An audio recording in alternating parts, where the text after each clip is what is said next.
여러분, 제가 한 10년 동안 우리 지호라는 선교단체에서 방학 때마다 뭘 했냐면은 청소년 사역을 했었습니다. 초등학교 6학년에서 고3까지 그 아이들을 한 30명씩. 그래서 여름에는 국내에서 3주, 겨울에는 선교지에서 또 한 3주 이렇게 훈련을 했었어요. 근데 그 중에 한 명이 이 게임 중독에 걸려가지고 중학생이었는데, 이게 뭐 엄마가 걱정이 태산 같았어요. 그래서 우리 캠프를 마치고 집에 갔는데 참 놀랍게도 간증한 걸 보내왔어요. 얘기를 들었어요. 그게 뭐냐면은, 또 말씀을 듣고 은혜를 받고 이제 새롭게 할리라 했는데, 이게 컴퓨터 마우스를 이게 놓을 수가 있겠나요? 안 되잖아요. 그래서 컴퓨터에 앉아가지고 마우스를 잡고 게임을 딱 하려고 마우스를 잡으려고 그러는데, 마우스가 살아서 움직이는데 독사의 머리들하는 거예요. 그 얘가 이걸 못 잡는 거예요. 이게 마우스가 독사의 이 대가리로 보이더라는 거야. 이게 뱀의 머리로요. 여러분, 하나님의 말씀을 듣고 깨달으면요, 저에게도 나는 그래도 좀 술도 좀 마셔야 됐고, 또 주일날 또 운동도 해야 되고, 그런데 교회 가면 이거 어떡하지? 등산 좋아하는데 등산 주일날 가야 돼, 일요일날 가야 되는데, 하나도 생각이 안 나는 거 있죠? 그 생각이 주님을 만나고 나서 그냥 뭐 끊을까 말까 이런 고민을 한 적이 없어요. 그냥 끊어졌어. 이게 그렇게 왜 이렇게 혐오스럽게 됐죠? 제가 의사지만 선교지에 가서 하나님이 인도하다 보니까요, 병원에서 근무하지 않고 대학에서 그냥 근무해 버렸어요. 나도 모르게 청진기를 버렸어요. 그냥 너무 자연스럽게 청진기를 버릴까 말까 결심해야 되나 의지로 이런 게 없었어요. 주님의 말씀이 들리면 그냥 되어지는 거예요. 이게 주님의 말씀이 들리면 내가 얼마나 부정한지, 내가 서 있는 곳이 어떤 곳인지, 그걸 떠나야 되겠다라는 그 불같은 열망이 생기는 거죠. 우리를 부르시는 하나님의 음성은요, 너무 엄중해요. 거역할 수 없어요. 저항할 수 없어요. 불가항력적인 힘이 그 안에는 있는 거예요. 옛날엔 나한테 그랬는데가 아니라 지금도 하나님의 말씀은 살아계신 거죠. 하나님이 하신 약속의 말씀, 그것은 어딘지 알 수 없는 미지의 땅을 상해서 떠나갈 만큼 그렇게 강력한 겁니다. 살아계신 하나님의 말씀이에요. 바위를 깨서 부서뜨리는 쇠방망이 같다라고 선지자들은 얘기하고 있지 않습니까? 이전에 세상 풍조를 쫓고 공중 권세 잡은 자를 따라다니고 불순종의 아들 가운데 역사하는 영을 따라서 살던 그 일이 얼마나 저주인지를 알아요. 얼마 전에 우리 이제 단체에서 기도하다가, 저는 그 시간은 없었어요. 근데 기도하다가 하나님이 말씀을 주셨다는 거예요. 자매 둘하고 아들 한 명, 이 셋에게 하나님이, 이자들은 이전에 자기들이 살던 삶에 대한 그 혐오감이 넘쳐서 그 길을 불태워버린 자들아, 돌아갈 길을, 이렇게 말씀을 주셨대요. 그 정말 기뻤죠. 제가 더 기뻤던 것은 그 중에 형제 한 명이 있었는데 그게 제 아들이었어요. 그게 얼마나 기뻐요. 네? 예.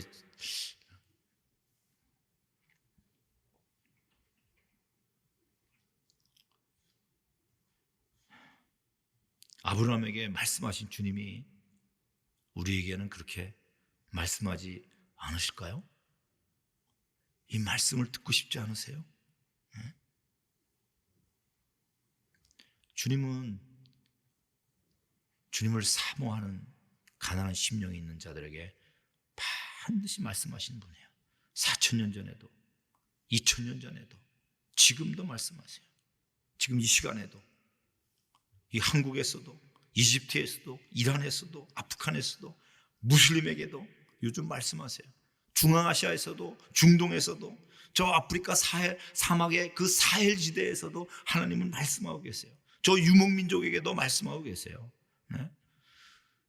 그들은 성령께서 역사하시는 그 하나님의 말씀을 들어요. 꿈으로도 듣고 환상으로도 듣고 치유의 능력 속에서 하나님의 말씀을 들어요.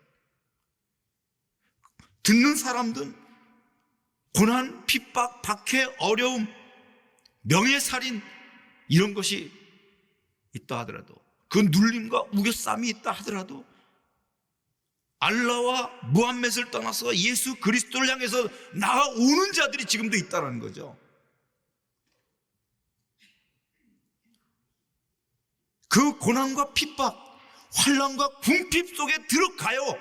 하나님의 음성을 듣고 아브라함처럼 우상을 떠나서 알라를 떠나서 그들이 주님을 향해서 나오는 거예요.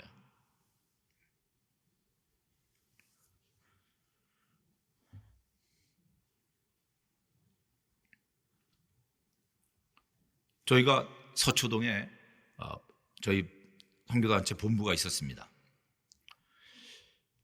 공주로 이사하라, 이 말씀을 들었을 때 그건 불가능한 일이었습니다. 아니 지금 학교에 다니는 애들도 있고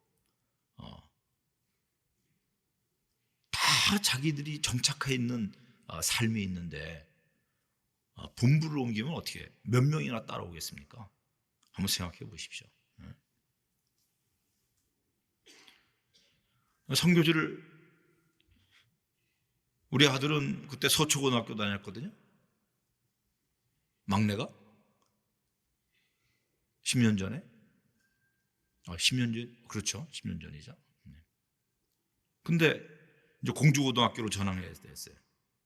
근데 우리 아들만이 아니라 다른 간사들, 다른 선교사들 다 자녀들이 전학을 해야 돼요. 정말 얼마나 따라올까, 이사를 가면. 그런데 오히려 서울에 있던 우리 간사들뿐만 아니라 전주에, 광주에, 대구에, 부산에 있던 간사들이 한꺼번에 이사를 온 거예요. 그 70명이 이사가 됐어요. 70명이. 정말 우리가 즐겁게 헌신했습니다. 그 이사하는 과정에서 하나님이 행하시고 말씀하시는 그 일로 인해서 부인할 수 없는, 야, 하나님의 임재가 있구나, 하나님이 말씀하시는구나, 나도 저 속에 들어가서 저 하나님의 임재 안에 머물러야겠다는 그 열망이 우리 안에 있었어요. 어떤 형제는 목회하던 교회를 떠나서 이곳으로 오기도 했습니다. 자원함으로, 기쁨으로, 감사함으로. 여러분, 그것은 풍요를 따라가는 게 아니었습니다. 오히려 그거랑 정반대죠. 환난 가운데 들어가는 거예요. 자발적인 궁핍 가운데 들어가는 거였습니다. 세상 것을 내려놓고 더 낮은 곳에 머물러야 하는 그런 일이었어요. 여러분, 그렇다고 내가 헌신했다고 자랑할 일도 아니고, 뭔가 버리고 희생했다고 내 자신을 높일 수 있는 그런 것도 절대 아니었어요. 여러분, 주님의 말씀을 들으면 우리가 저항이 불가능해요. 제대로 들으면. 아브라함은 고향과 친척과 아버지 집을 버려두고 하나님이 보여주실 땅, 지금 어디로 가는지도 몰라요. 일단 떠나라, 일단 떠나가라, 그 떠나가는 거예요. 네?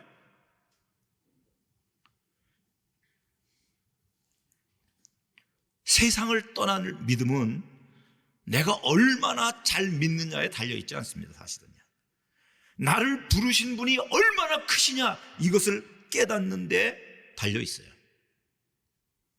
그러니까 우리는 하나님을 더 알아야 돼요. 그러니까 사도 바울이 그런 기도하지 않았습니까? 지혜와 계시의 영을 허락해 주십시오. 이 에베소 교회에게 지혜와 계시의 영을 허락해 주십시오. 그래서 더 주님을 알게 해 주십시오. 그 부르심의 소망이 무엇인지, 그 기업의 영광이 어떤 것인지, 그 능력의 지극히 크심이 어떤 것인지를 더 알게 해주십시오. 그 사랑의 깊이와 너비와 높이와 길이가 어떠한지를 더 알게 해주십시오. 주님을 아는 것만큼 떠나는 거예요.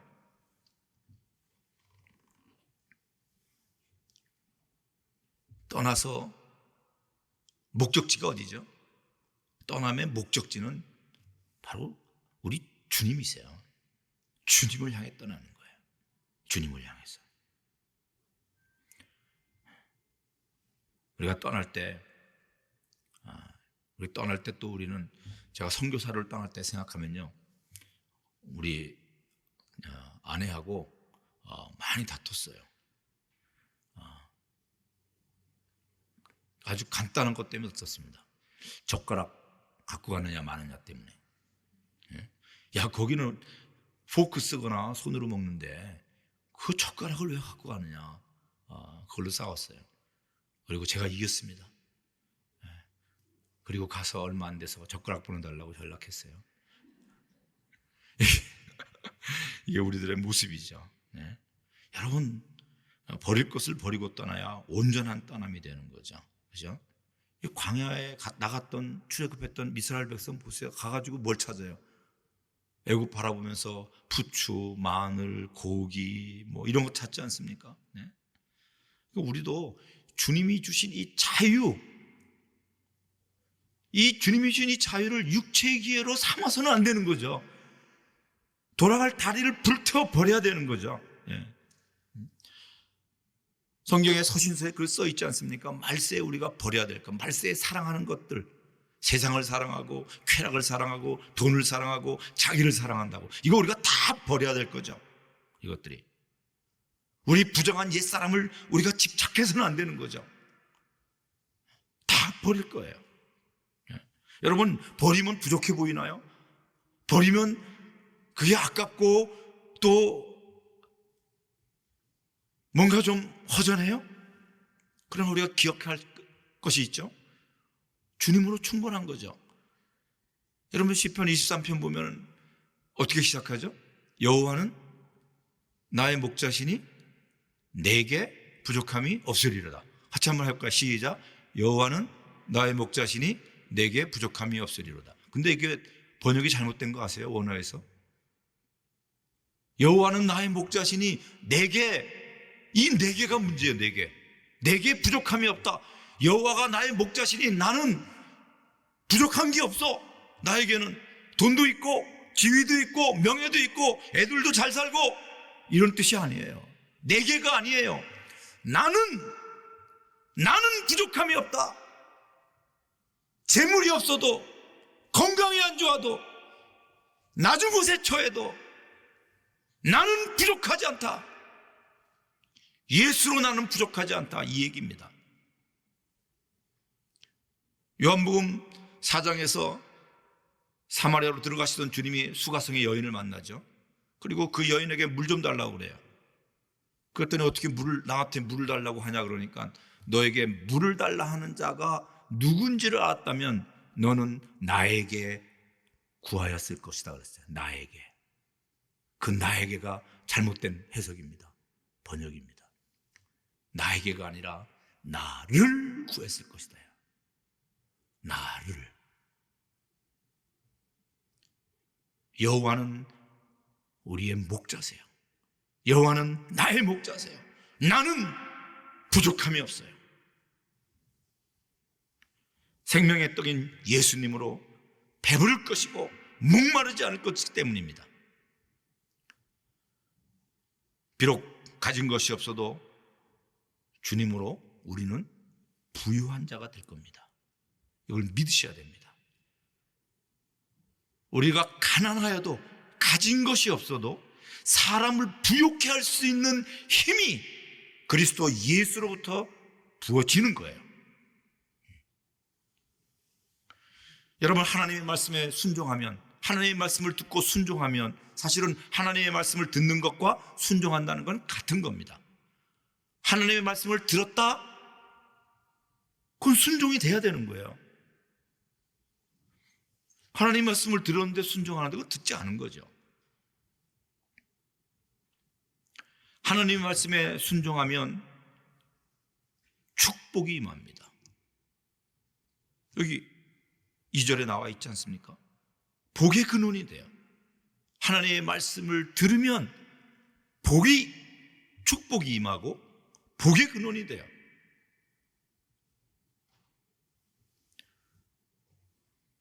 떠나가는 아브라함에게 언약의 하나님께서 하신 약속은 너무 분명해요. 세 가지죠. 2절, 3절. 내가 너로 큰 민족을 이루겠다. 내게 복을 주어 내 이름을 창대케 하리니 너는 복의 근원이 될지라. 모든 족속이 너로 말미암아 복을 얻을 것이다. 이렇게 얘기했어요. 세 가지죠. 너 큰 민족을 이룬다. 내 이름을 창대케 할 것이다. 그리고 모든 족속이 너로 인하여 복을 받도록 복의 근원이 되겠다. 이 얘기를 하신 거죠. 다 주어가 뭐죠? 내가예요. 하나님이 하시겠다는 거예요. 네.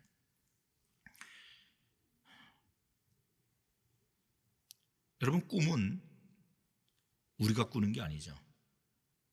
우리가 꾸는 꿈은 그건 가짜 꿈입니다. 하나님이 주셔야 진짜 꿈이죠. 근데 많은 사람들이 스스로 꿈을 꿔요. 그런데 그것은 오래가지 않습니다. 꿈을 꾸게 해주시는 분은 오직 하나님이세요. 말씀을 듣고 순종하는 자에게 하나님이 해주시는 새 역사, 그것은 꿈을 주세요. 이 큰 민족, 이름을 창대케 하겠다. 복의 근원이 되는 것, 이 세 가지예요. 이 얼마나 놀라운 겁니까? 세상에서는 있을 수 없는 거잖아요. 근데 가만히 보면 이 꿈은 창세기 11장 바로 앞장에 나오는 누구의 꿈하고 똑같아요? 니므롯의 꿈하고 똑같아요. 니므롯이 꾼 게 뭐죠? 민족을 모아서 스스로 바벨탑을 쌓으려고 하는 거예요. 큰 민족을 이루려는 거예요. 그리고 자기 이름을 높이려고 하는 거예요. 그리고 스스로 복이 되려고 하는 거죠.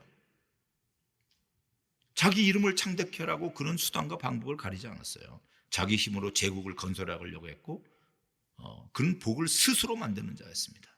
그러나 아브라함의 꿈은 하나님이 주신 꿈입니다. 하나님이 내가 이루겠다 하는 약속이십니다. 겉으로 보면 비전이 똑같아요. 꿈이 똑같아요. 근데 완전히 다릅니다. 하나는 스스로 하는 거고 하나는 하나님이 하시겠는 거예요. 여러분, 진정한 부흥이라는 것은요, 하나님으로부터 시작하는 거예요. 주님이 오시면 그게 부흥입니다.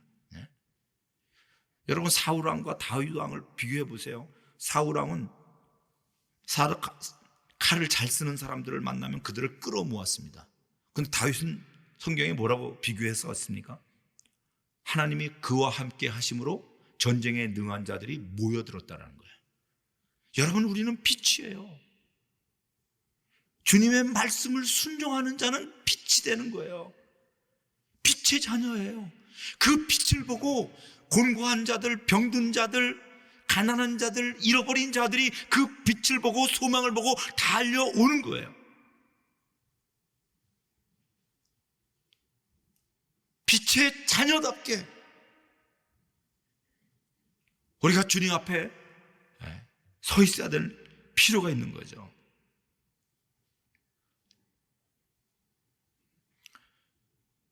삼 절 보면 너를 축복하는 자에게는 내가 복을 내리고 너를 저주하는 데는 내가 저주하리니 땅의 모든 족속이 너를 인하여 복을 얻을 것이다 그랬습니다. 아브라함을 축복하는 자를 축복하고 저주하는 자를 저주한다. 근데 여기서 여러분, 축복하는 자, 이것이 복수로 써 있습니다. 우리 한글에는 그렇게 안 보이지만 저주하는 자는 단수입니다. 이게 그러니까 이게 뭐죠? 아브라함을 축복할 사람들은 많이 있는데 저주할 자는 오직 한 놈밖에 없다는 거예요. 누구겠습니까? 뱀이죠. 에덴 동산에서 하와와 아담을 쓰러뜨린 존재입니다. 마귀입니다. 우리 힘으로는 무찌르기 어려워 보이는, 보이지 않는 대적입니다. 저는 정사와 권세와 하늘의 악한 세력이고 어둠의 영이에요. 그러니 그 존재를 저주한다 하는 이 말씀, 이 선언, 이것은 누가 할 수 있는 겁니까? 이것은 전능자만이 할 수 있는 겁니다. 만유의 왕 되신 우리 하나님만이 하실 수 있는 거예요. 너를 저주하는 놈이 있는데 그를 나는 저주할 것이다. 그를 결박할 것이고 무정에게 보낼 것이고 영벌에 처할 것이다, 이 말씀하시는 거죠. 이 말은 이 일, 복의 근원으로 사는 삶이 전쟁인데 이 영적 전쟁에 참여자로 우리를 부르시고 승리자로 우리를 세우겠다라는 하나님의 약속이에요. 이것이 지금 불임에 낙심하고 있던 그가 하나님의 말씀을 듣고 옮기려고 하는, 떠나가려고 하는 그때에 주님이 주신 이 약속은 너무나 놀라운 약속들입니다. 은혜죠.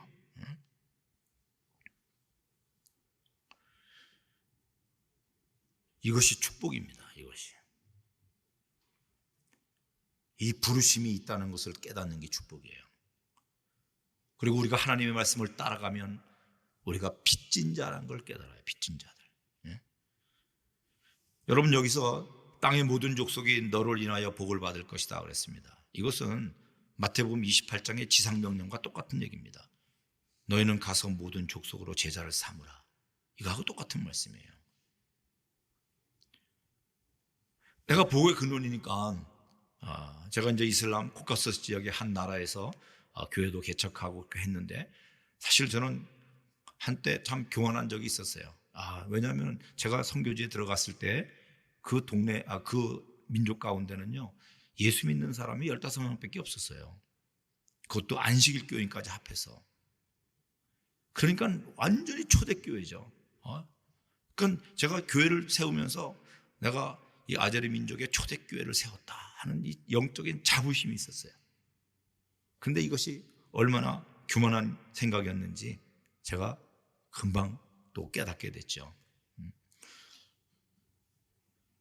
여러분, 나로 인하여 그들이 복을 받았다, 그것이 아니라 모든 족속에게 복을 하나님이 주시기 위해서 아브라함에게 복을 주신 거예요. 그러니까 아브라함이 복을 받은 이유는 왜 받았어요? 아브라함이 복을 받은 이유는 바로 모든 족속의 복을 받게 하기 위해서 징검다리로 복을 받은 거라는 걸 의미하는 거예요. 모든 족속이 복을 받게 하기 위해서 하나님이 아브라함에게 복을 주신 거예요. 아브라함의 노력으로 열방이 복을 받은 것이 아니라 아브라함이 복을 받은 결과는 열방의 복을 전달하기 위함인 거예요. 여러분, 빚진 자라고 사도 바울이 얘기하잖아요. 나는 빚진 자다라고. 빚을 진 사람은 두 종류의 빚이 진 사람이 있어요. 하나는 실제로 어떤 사람한테 돈을 빌린 거죠. 안 갚았어요. 그거 빚진 거죠. 그죠? 근데 진짜 뭐냐면 이런 거예요. 이걸 나한테 주셨어요. 이걸 저분한테 전달하라고, 저 사람한테. 근데 내가 이걸 안 전달하고 있어요. 그럼 뭐죠? 빚진 거예요. 하나님이 복을 저에게 주셨어요. 그래서 이것을 아젤의 민족에게 전달하라고 했는데 안 전달하면, 무슬림에게 전달하라고 했는데 안 전달하면 나는 빚진 자로 사는 삶이에요.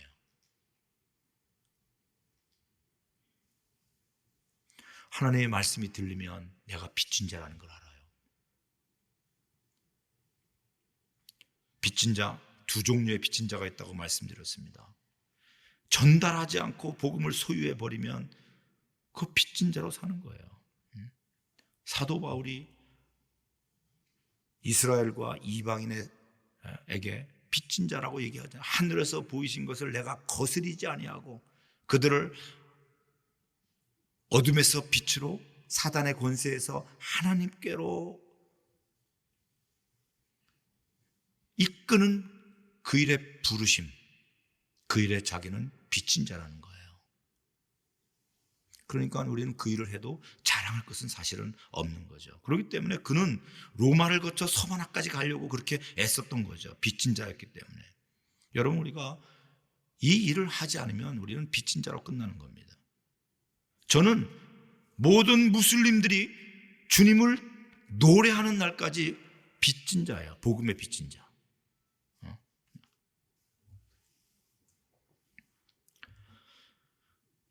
주님이 우리에게 주신 그 복이 뭐죠? 그 복이 뭐예요? 그건 여러 가지로 얘기할 수 있습니다. 예수 그리스도라고 얘기할 수 있고, 하나님이 주신 복이 얼마나 많은지 모릅니다.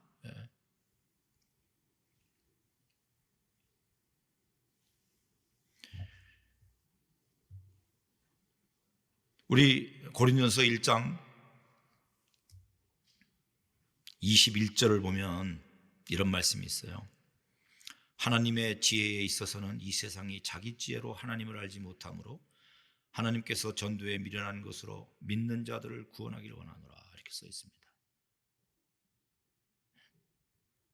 전도에 미련한 것으로 믿는 자들을 구원하기를 원한다.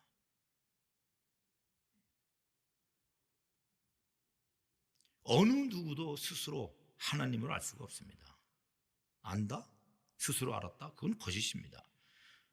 하나님이 택하시는 방식이 있어요. 그것은 뭐냐면 전도에 미련한 거예요. 전도에 미련한 것으로 믿는 자를 구원하시는 하나님이세요. 내가 받은 것은 이 전도에 미련한 거예요. 사람들이 보기에 미련하게 보이는 이 전도를 받은 거예요. 제가 많은 사람이 전도에 미련한 것으로, 그러니까 이 말씀의 의미를 오해를 해요. 전도하는 방법이 미련하다, 전도하는 법이 미련하다. 그러니까 전도하는 방법이 미련하다고 생각하니까 더 나은 전도 방법을 창의적으로 사람들에게 호감이 되는 그런 방법으로 전도하려고 해요. 그건 이 말씀을 오해한 거예요. 전도에 미련한 거라는 것은 전도하는 방법이 미련한 것이 아니라 전도하는 내용이 미련하다는 거예요. 이 전도는 헬라 말로는 케리그마입니다. 이 케리그마는 뭐냐면 십자가 복음을 얘기하는 거예요. 예수 그리스도께서 십자가에서 죽고 부활하셨다, 그 피로 너희를 깨끗게 하셨다, 이게 케리그마예요. 예수 그리스도의 속죄에 관한 이 선포, 이것이 케리그마예요. 당신을 위하여 하나님 아들이 죽었다, 당신의 죄를 씻기 위해서. 이게 사람들한테는 미련한 일이라는 거예요. 이것이 사람들에게는 어떤 거예요? 이것이 꺼리끼는 거고 미련한 것처럼 보인다는 거예요. 여러분, 저는 이슬람에서 사역하는 사람이잖아요. 이 케리그마는 항상 핍박받는 말입니다. 택시를 타면 너 종교가 뭐냐? 기독교인이다. 그러면 하나님 아들이 없어. 하나님의 아들이 어디 있냐? 예수가 십자가에서 죽지 않았어. 이네들이 늘 하는 얘기입니다. 어떻게 알라가 의인 예수를 죽일 수가 있냐? 성경은 변질되었어. 여러분, 십자가의 죽음, 그 부활을 제가 말하면 나는 어이없는 사람이 돼요. 나는 미련한 사람이 돼요. 그들에게는 꺼리끼는 존재예요. 그러나 하나님은 이 전도에 미련한 것을 사용하시는 거예요. 여러분, 이 케리그마는요, 캐릭스라는 말에서 나왔어요. 헬라어에서 캐릭스. 이것은 뭐냐면 로마 헬라 시대 때 그 전령을 얘기하는, 전령, 전달자.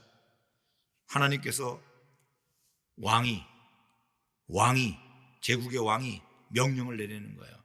그러면 그 명령을 받고 달려가서 전달하는 거죠. 한번 생각해 보십시오. 왕의 명령입니다. 그 명령을 받은 사람은 어떻게 했어요? 지키지 않으면 죽음이에요. 지키면 살고 지키지 않으면 죽음이에요. 내가 좀 듣고 좀 알아볼게, 생각해 볼게. 그건 사망인 거예요. 들으면 반드시 사느냐 죽느냐가 판가름 나는 케리그마예요. 이것이 복음이에요. 들으면 결정을 해야 됩니다. 영접하면 구원이고 거절하면 지옥인 거예요. 나는 궁극적으로 예수 믿으니까 천당이지. 아니, 오늘 지옥이 될 수가 있어요. 오늘 지옥을 맛보는 거예요. 우리는 늘 천국을 맛보며 살아야 되는데 오늘 그 케리그마에 저항하면 오늘 나의 삶이 지옥인 거예요.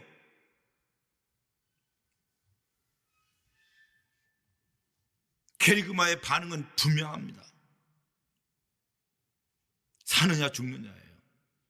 내가 예수를 믿어도 죽은 자처럼 살아요. 병든 자처럼 살아요. 졸고 있는 자처럼 사는 거예요. 이전에 캐릭스는 왕의 명령을 수행하기 때문에 그는 강력한 힘이 있는 자입니다. 그런 힘이 있는 자예요. 그런데 우리 복음의 캐릭스는 뭐죠? 도살장에 끌려가는 어린 양의 모습, 약한 자, 당한 자의 모습으로 이 캐리그마를 전달하는 거예요. 빚진 자로서. 그렇기 때문에 일 가운데 양을 보내는 그 심령으로 주님은 우리를 이 일을 맡기고 계세요. 핍박받는 자의 모습을 통해서, 밟히는 자, 당하는 자의 모습을 통해서 이 전도의 미라는 것이 생명을 나누어 죽는 거예요. 약한 자가 오히려 강한 자들의 짐을 대신 짊어짐으로 그 생명이 드러나는 겁니다. 이게 나를 모욕하여 그럼 그를 위해 기도합니다. 나를 저주해요. 그를 오히려 축복합니다. 나를 미워하는 자를 선대하고 악을 악으로 갚지 아니하고 원수까지도 사랑하는 그 삶을 통해서 이 전도에 미련한 것이 생명으로 잉태하는 거예요. 아브라함에게 맡기신 일이 바로 이겁니다. 이것은 우리에게도 맡기신 일입니다. 유대인은 표적을 구하고 헬라인은 지혜를 구한다 했어요. 그런데 우리는 예수 그리스도, 당신을 위해 십자가에 못 박히셨습니다. 이것이 우리의 전도요 캐리그마입니다. 하나님의 말씀, 계명, 하나님의 명령을 우습게 여기면 말씀이 들리지 않습니다. 주님을 따르는 삶도 없고 축복도 없고 빚진 자의 마음도 없고 전도의 캐리그마도 미련해 보이고 하나님의 진노도 시시해 보이고 자기가 왕노릇하게 되는 거죠. 그것이 역사서에서 얘기하는 여로보암의 길로 가는 겁니다. 멸망의 길. 하나님을 경배하러 예루살렘으로 가는 그 길을 봉쇄하는 그것을 얘기하는 겁니다. 여러분, 교회는 성공하는 능력이 아니라 복음의 능력을 드러내는 곳입니다. 지금 우리는 교회의 아이러니를 보고 있지 않습니까? 세상과 너무 닮아가는 이 교회. 그러니까 세상이 교회를 우습게 보지 않습니까? 지금 우리는 어떤 위기감도 지역사회에 조성하지 못해요, 교회가. 우리를 보면, 야, 천국이 있나 보다. 지옥이 있는 거 아니야? 이거 정말 내가 잘못 가는 거 아니야? 정말 하나님이 없으면 나 지옥 가는 거 아니야? 이 떨고 불안하고 두려움을 줄 수 있는 불을 던지는 교회가 돼야 되는데 지금 우리들은 한국교회나 나 같은 선교사들도 포함해서 가장 심각한 것은요, 불을 던지지 못한다는 거예요. 사도 바울 팀을 보고 사람들은 천하를 어지럽히는 자들이 나타났다라고 그렇게 놀랐는데 이전의 사도행전 교회는 세상과 너무 달라서 욕을 먹었습니다.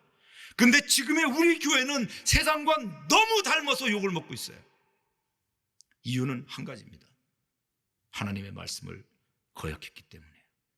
말씀을 읽고 보고 성경을 그렇게 보면서도 순종하지 않는 것 때문에 그런 거예요. 그러니까 주님이 경고하시잖아요. 오늘 너희가 그의 음성을 듣거든 너의 마음을 완악하게 하지 말라. 광야에서 주님께서 말씀하셨어요. 그런데 지금도 말씀하고 계시죠. 계시록의 교회에게 말씀하시지 않습니까? 귀 있는 자는 성령이 교회에게 하시는 말씀을 들을지어다. 못 들어요? 우상 숭배자인 겁니다.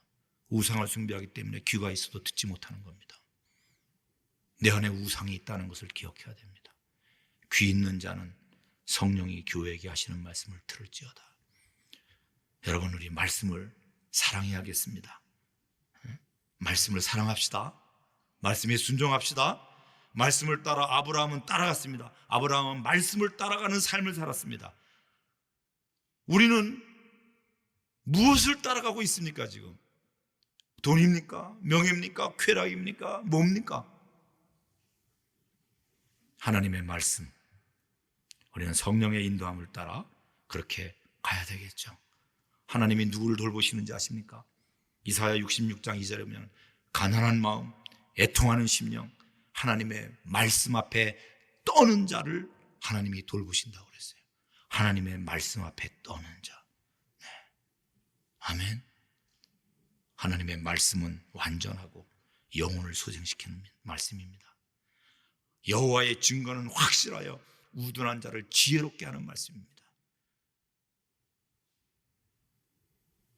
그 말씀, 송이꿀보다 더 단 그 말씀이 우리를 경고하시고 그 말씀을 지킴으로 상을 얻는다라고 주님이 우리에게 약속하셨습니다.